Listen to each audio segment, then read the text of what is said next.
A small community in New Brunswick is in the spotlight over this flag. It's being called a straight pride flag. And it went up in the village of Chipman, east of Fredericton, yesterday. It was the work of a man named Glenn Bishop and a few others, and it had village council approval. But for members of the LGBTQ community, the move was a slap in the face. It is a big hate symbol towards the gay community. And now that they know, maybe they can become more educated in the future. It has since been taken down and replaced with a Canadian flag.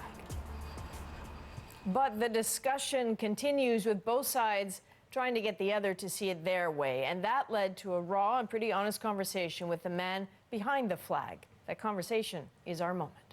Straight people were already accepted. You felt threatened by the flag? I felt like I was unwelcome. I just moved back here, and honestly, I want to leave. Like always had to. Like always. You're not supposed to fight for yourself. We never said a word about your flag flying. It's 2018. Why are we still fighting for our rights today? Why are we still fighting for our rights? No, clearly you are.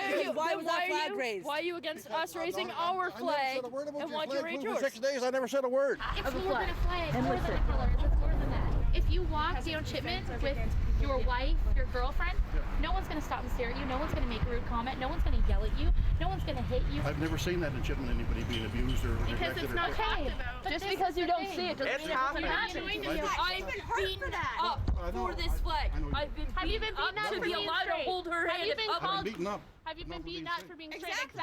So that's an interesting excerpt, and I watched the entire tape that our colleagues from CBC in Fredericton, they videotaped that, and it was interesting because I don't know at the end of the day whether either side convinced the other, but at least they were talking. Well, it's true. I confess, I've never seen this flag before. This was new to me. I looked it up. It's made some appearances in the United States. It's never been flown in Canada, as far as I can tell.